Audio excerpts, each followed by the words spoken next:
से कौटी डेरा पकेबे कौन करेंगे से इश्यू नथिंग टू से किंतु आमर जोटा कार्यक्रम रही बर्तमान आम एआईसीसी अध्यक्ष रिसेंटली आसिक जोटा जाइए श्रीमान मल्लिकार्जुन खड़गे जी से प्रकार भाव में अन्य बड़ बड़ नेता मैंने कांग्रेस दल आसबार कार्यक्रम रही यार सागे सागे आम प्रिय नेता राहुल गांधी जी आसिक सेपटू जा सारे पुणी आउ थे प्रोग्राम भी थे दी थर भी हबार कार्यक्रम रही एवं श्रीमती प्रियंका गांधी कार्यक्रम ओडिशा रे हबार कार्यक्रम ता बाहर भी बड़ नेता मान जो मैंने अच्छे से मैंने पुणी ओडिशा गस्तर आसबार कार्यक्रम रही विभिन्न जिला को विभिन्न जोन ये प्रकार भाव में आमर भी कैंपेन मैंने स्टार्ट करने आम सब प्लानिंग सरी एणुक जोटा बीजेपी कहते बीजेडी जहाँ कहते ये तो दिज दी भाई मिसिक अच्छा दिज मिसिक लड़े ये आसिक खाली लोक को खाली कहीदेकी जावा कथा जब आसीचु एत लोक आसवे एत नेता आसवे खाली लोक को भुआ बुलवा कथा से दिज मिसिक अच्छा मिसिक लड़े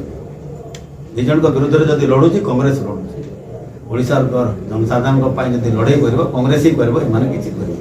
कांग्रेस टिकेट पे केते प्रस्तुत कराने बीजेपी तार टिकेट प्रक्रिया में आरंभ कराने हमारा वर्तमान 2500 ऊर्ध्व पोस्ट पाखापाखि 3000 एप्लिकेंट आमर एप्लाय कर सारे कांग्रेस दल प्रार्थी 147 निर्वाचन हारे 3000 पाखापाखि आसी 700 पाखापाखि आसी लोकसभा बीजेडी किसी नेता बर्तमान कांग्रेस को जॉइन करेंगे कि रिसेंटली तो जॉइन करथिले एबे वर्तमान लाइन रे जदि और बहुत नेता किंतु टच रे अछंती आसी के जॉइन करबा पय जदि से माने कोन विधायक टिकट लेबे ना सेमती किसी ना अनकंडीशनल से माने जॉइन करबा पय चाहउछंती कांग्रेस आपन ऑनलाइन आवेदन सरिसी टिकट जॉइन रो कोन कोन सो मानदंड रहबो वर्तमान सेटा दिल्ली रो सेटी मास्ती तांकर स्क्रूटनी कार्यक्रम आरंभ होइछ वर्तमान 12 एवं 13 स्क्रूटनी हला पर 14 रे पुणी हम सेकंड फेज कार्यक्रम केबे सुना फास्ट फेज टिकट डिक्लेयर हो भाबुछंती कांग्रेस आगवा टिकट डिक्लेयर करियो प्रोसीजर अनुसार सब प्रदेश कांग्रेस इलेक्शन कमिटी बैठक अच्छी 19 तारीख जनवरी 19 तारीख दिन आम प्रदेश कांग्रेस इलेक्शन कमिटी बैठक अच्छी से बैठक पर सेटा स्क्रीनिंग कमिटी को सर हठात जिला सभापति अपन बदले जिला हठात जोटा जे समय हवा कथा सेटा करा जाय जोटा नेसेसरी किए हेबे मुख्यमंत्री प्रार्थी जा नेतृत्व रे लड़िबो कांग्रेस हाईकमांड जहाँ को निष्पत्ति देवे विधायक माने जहाँ को कहबे और साधारण तो पीसीसी सभापति करा जाय सेटा अलग कथा किंतु आमे वर्तमान ओडिशावासी आशीर्वाद केमती पाइबो सरकार केमती गठन करबो सेतिर आमे लागि समस्त परिश्रम करछन कांग्रेस कर्मी गाँव धरिक राजधानी करछन सर एते संख्यक आशायी अछन कि जबे बंचित 700 रो संसद प्रार्थी सर एते संख्यक आशायी तो अछन टिकट रो बात पड़िबे कि असंख्य जदि 25 वर्ष पर्यंत कांग्रेस कर्मी माने छाड़ी के गले नहीं 5टा टर्म हारला पर असंतोषर प्रश्न कोटी कांग्रेस किसी न थाई आज कांग्रेस दल पड़ी कर I salute to my workers and leaders से आज पर्यंत रही खाली टिकट न कौन छाड़ी पड़े जी जो मैंने 25 वर्ष गले ना कांग्रेस जीवे कहीं ये हूँ से कांग्रेस दल 99% माने समस्त कांग्रेस सहित रही काम करेंगे आगू से केमती सक्सेस हो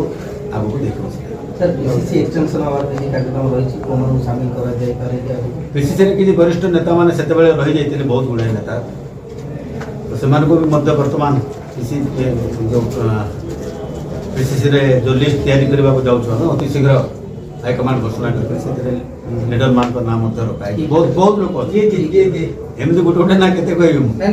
वरिष्ठ नेता पूर्वतन मंत्री अच्छे युधिष्ठिर बाबू अच्छे रवि मल्लिक बाबू घर जो इना बोलू सब जोटा जो भानु बाबू कहते स्टेट रखा आम कहीं वार रूम कम अच्छी ये बर्तमान ये कम जाक अच्छी तो से दुर्की बाबू से मनोज आचार्य होकर गुड़ाए लोक मैंने बंधु मैंने रही जाते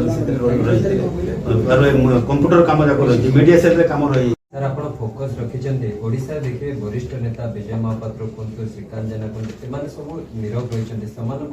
दल किसी स्ट्राटेजी कर दल सहित पूर्व जोगाजोग कथा कहु very soon will get the result किए कौन हे किए आसवे किए जीवे वेरी सुन मुझे कही पारि कि very soon you will see the result Odisha politics रे विराट परिवर्तन होगा जाऊँ जो परिवर्तन होगा जाऊँ बहुत बड़ बड़ नेता कांग्रेस योगदान करने कार्यक्रम କହିଲି ପରା ବିଜେଡି ବିଜେପି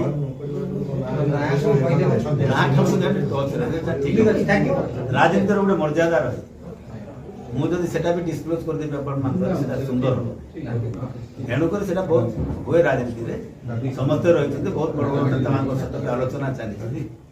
ସେମାନେ କଂଗ୍ରେସ ଦଳ ପ୍ରତି ଆକୃଷ୍ଟ ହୋଇକରି କଂଗ୍ରେସ ଚିନ୍ତାଧାରାରେ ପୁଣି ଆସିକରି